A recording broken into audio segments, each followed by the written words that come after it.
What's up everybody, Mysticles here. Today we're doing a quick look back / review on one of my favorite games and series, Dark Cloud. So if you're interested in that, you want to know more, be sure to stick around.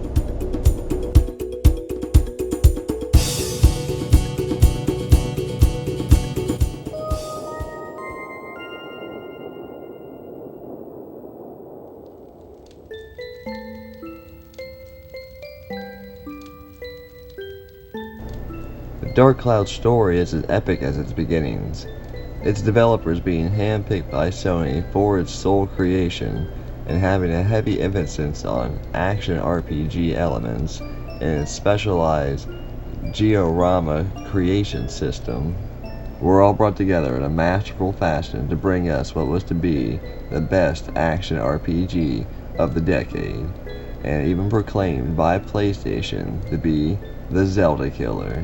And in this video, you'll find out why. I'm going to be doing an 80% spoiler-free video, so it's going to be a deep dive on the first village in the game, Narun Village. I feel like playing through Narun Village is a pretty good tutorial for the whole rest of the game. Fighting mechanics, weapon creation mechanics, town creation mechanics, all things discovered in Narun Village carry throughout the entire game. So let's take a deep dive look back at Dark Cloud.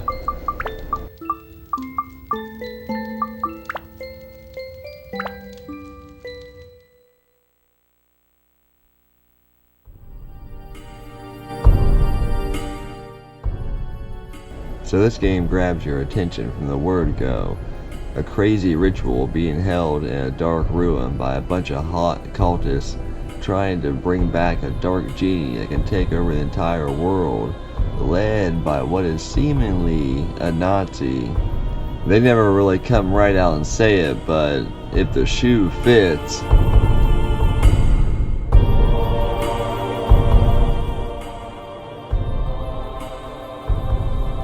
And they don't waste any time attacking the villages, capturing most of the world and the Attila.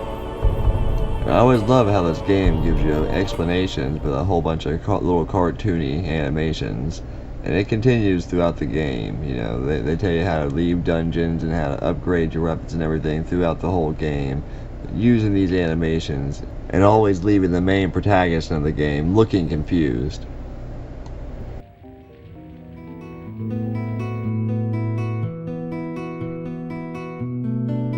So the main mechanic that sets it apart from other action RPGs of the time has got to be its diorama creation system.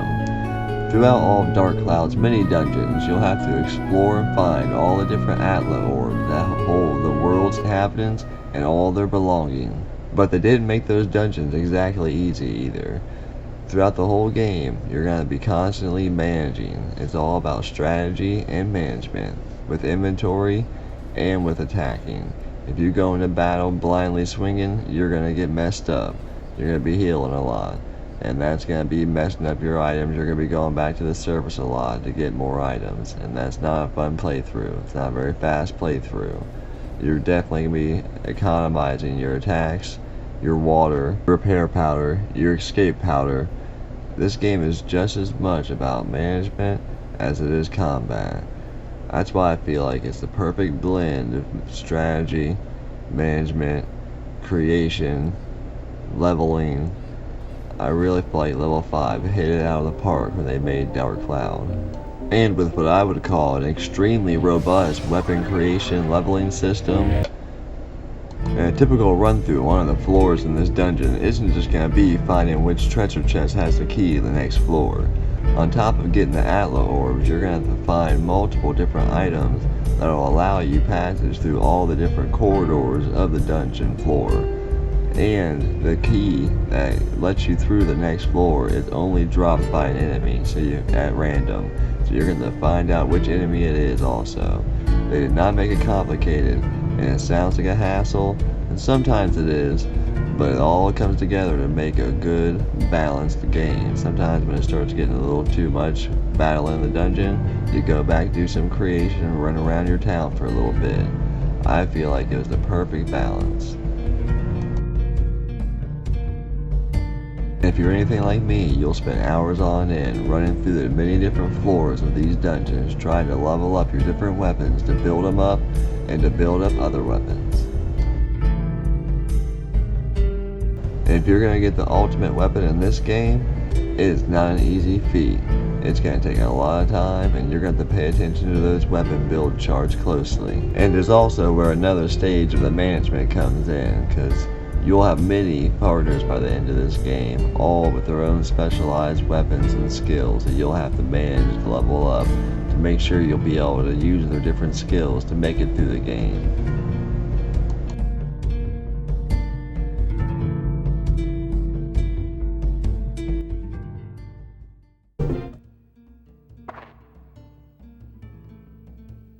Put in some QuickTime events to help drive the storyline, and if you can do these inputs perfectly, you'll be granted a special item.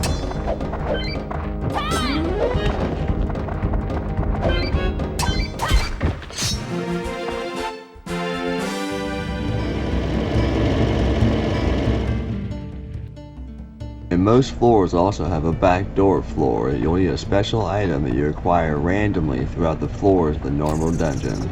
All the treasure chests in these floors have better drops, and all the enemies that give way better experience, but they also take more damage and do more damage to your weapons. So you have to be extra careful and extra strategic when you go to these backdoor floors.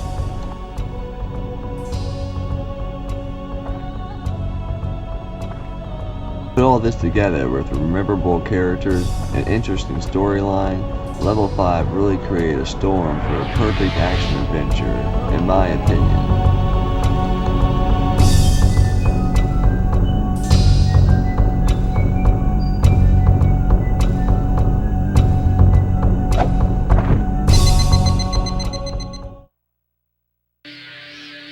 Even the way in which you meet and acquire all your different companions throughout the game is not only interesting, but it's sometimes strange.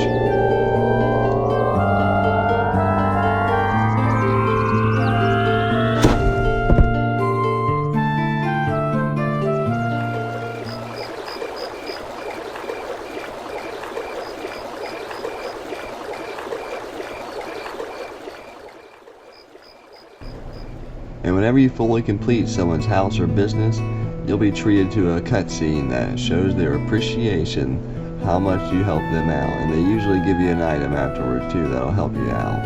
And it's these memorable moments, coupled with the solid leveling and dungeon crawling aspects of the game, that really set it apart from other action RPGs of the time, and I feel like set it a step above the rest.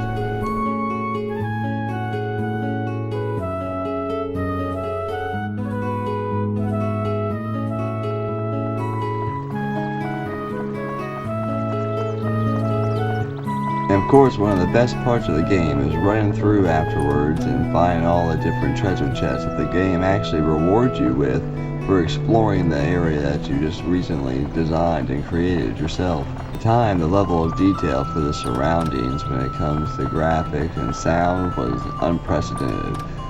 Nowadays, I think it's still worth going back and looking at. They even implemented a pretty solid fishing system where you can fish to get points to get even more special items and weapons.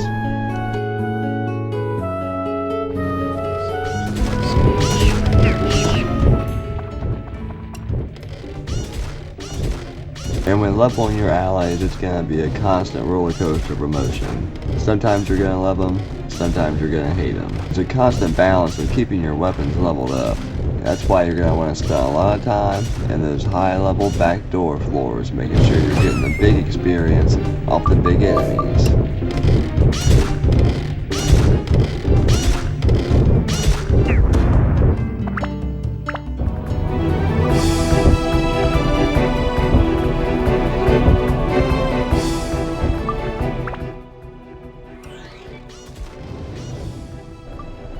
And if you've managed your weapon building skills and party properly, and managed to figure out the boss's pattern, you'll have no problem taking them out.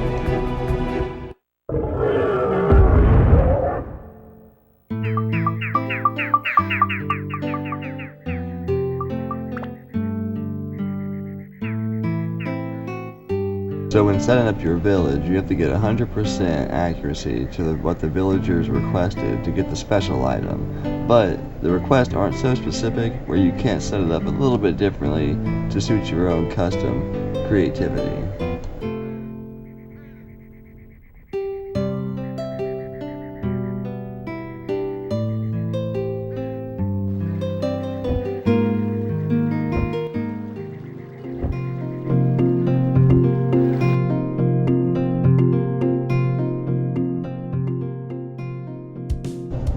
So I hope you enjoyed my review / look back at one of my favorite games in the series, Dark Cloud. Dark Cloud's been a part of my life for many years. I had the PS2 at launch, and I remember getting Dark Cloud when it came out, and I fought Dren for so many hours, and I couldn't beat him because I didn't have my weapons leveled up properly. Now it only takes me like 2 hits. So I hope you enjoyed this video, and a couple of you go out and get the game and really enjoy it, because there's a lot to enjoy there. If you did, put it in the comments below. I'll make sure to do one for Dark Cloud 2 in the future. And I'd also like to give a big shout out to everybody at the Game Junction, Mark, Brandon, everybody who's working hard over there every day, trying to bring content creators and content consumers together in a safe, friendly place to talk amongst each other, share your ideas, get new ideas for videos and content for the future. So big thanks, Game Junction. Looking forward to seeing what you're doing here in the future, always. I'm Mysticles. Stay safe out there.